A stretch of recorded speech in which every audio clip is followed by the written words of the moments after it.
निकालते हैं, हमारा नाम पता मांगा जाता है, तो पता चलता है, हम साबित कर पाते हैं कि जमीन हमारा है। उसी तरह से यदि हम आज की स्थिति में हम राजा के उसके वंशज पुत्र हैं, तो कैसे साबित कर पाएंगे कि हम उनके पुत्र हैं? हम इतिहास को जानना पड़ेगा।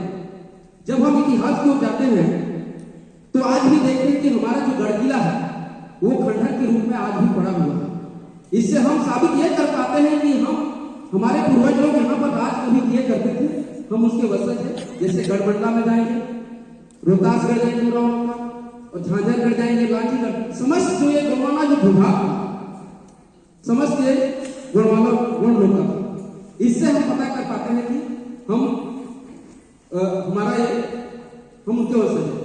यदि ये आने वाले समय में जैसे पहले हमारे बहुत जमीन था, अब भाई बहनी बंटवारे में धीरे धीरे जमीन समाप्त होते जा रहा है। हो सकता है आने वाले समय में ये जमीन फीट और इंच भी बिकने लगे, बंटने रहेगा। जैसे सपोज हम देखते हैं तो ये गांव में मकान जो बनते हैं वो लगभग 20 डिसमिल में रहता है, और एक गांव में 20 से 40 मकान बनता है, तो 40 मकानों का गांव का जो रकबा है धीरे धीरे कम होता जा रहा है। तो आने वाले समय जो होगा वो जमीन समाप्त हो जाएगा। जैसे कि हांगकांग एक देश है, वहां पर जमीन समाप्त हो गया है, वहां ताबूत घर बना के रहते हैं, ताबूत घर मकबरा होता है उसमें बना के रहने की मजबूर। उसी तरह से आने वाले समय में ये हमारे पास भी जमीन समाप्त हो जाएगा। उस समय हमारे पास साधन क्या होगा, हम कैसे जिएंगे? तो इसके लिए हमारे भाई साहब बताए कि सामुदायिक जो कंपनी बनाए हैं हमारे डॉक्टर नारायण कासो के काम में, जिन्हें फर्स्ट बार रायपुर में सम्मेलन हुआ तो हमारे तमाम मुख्य अतिथि सभी साथी लोग उपस्थित थे, उसमें पारित हुआ। और ये उसी समय से सिलसिला चलता आ रहा है। इसमें उन्हें आय का 1% जैसे मुस्लिम समुदाय है, मुस्लिम समुदाय में ज़कात या उसरा की व्यवस्था होता है, उसमें अपने आय का वो 3% समाज को डोनेट करता है, इसलिए उसका समाज स्ट्रांग है। हमारा ये आदिवासी समाज इतना विशाल रहते हुए भी अब देखते हैं कि ये इतना एक भवन तक नहीं भरा है ये, और वो अपने आय का 3% देता है, इसलिए उसका समाज स्ट्रांग है। और ये ज़कात की व्यवस्था, ज़कात का बोलते हैं इसको, दूसरा जो अपने फसल का वो 1 क्विंटल में 5 किलो दान देता है।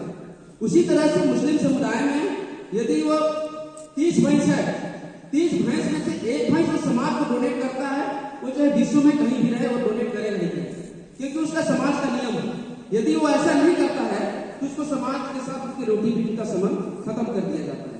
इसी तरह से सर जी ने काम से सोच किए तो पता चला कि सरगुजा संभाग के सेटलमेंट में एक व्यवस्था जिसे बरार या खरवन बोलते हैं। बरार उसे बोलते हैं जो अपने समाज को सामाजिक कार्य के लिए समाज के घरों भर से लिए गए बराबर रुपए या अनाज को बरार सकते हैं। चंदा नहीं कर सकते हम, क्योंकि चंदा में जिसका आय रहता है उसके हिसाब से दिया जाता है। कोई कर्मचारी है तो उसको 100 रुपया, कोई किसान है तो 5 रुपया। इसी तरह से खरवन साल में एक बार हम गांव में जो बैगा भुइया जाता है उसको हम देते हैं, तो अपना समुदाय का होता है। ये सब कुछ भी हम आदिवासी जितने भी ट्राइबल हैं वो समाज का मिलकर के समुदायिक काम करते हैं। इस व्यवस्था के तहत सरगुजा संभाग में 16/12/2020 को बाबा बसराज कुंवर जो गणतंत्र हुआ था, वहां से एक पारंपरिक आदिवासी स्थापना नीति 2020 ये बना करके पूरे भारत में लागू किए। जिस तरह से अंग्रेजों ने हमारे देश में आया तो उन्होंने भारत शासन अधिनियम 1935 एक कानून बनाया। उन्होंने ऐसे ही काम नहीं किया, एक कानून बना करके पूरे देश में कंपनी बनाया, 1773 रेगुलेटिंग एक्ट पास किए, तमाम सारी कंपनियां बना के काम की। इसी तरह से हमारे पारंपरिक आदिवासी महासभा स्थापना नीति 2020 ये प्रतापपुर से छोटा सा गांव से शुरुआत होकर के पूरे भारत के 10 राज्यों में संचालित किया जा रहा है। मैं एक दूसरा पहला company UTG United Tribe Gondwana association संयुक्त कबीला आदिवासी संघ, दूसरा है कोयतुरवेल ट्रेडिंग लिमिटेड मूल वंशजों की संपदा में वृद्धि, तीसरा है कोयतुरवेल रिटेल लिमिटेड मूल वंशजों की संपदा फुटकर व्यापार, ये 3 कंपनियां बना हुआ है। मैं चाहूंगा कि हमारे तमाम सारे साथी जो आए हैं, एक बार अधिक जानकारी के लिए ये पुणे शुभ संगत है डॉक्टर टेकामसर जी का, उसको जरूर सुने। इतना ही कहकर मैं पुनः आप लोगों के बीच एक छोटा सा कविता लिखा हूं, इसी ज्ञान उसके बाद अपने बात को समाप्त करूंगा।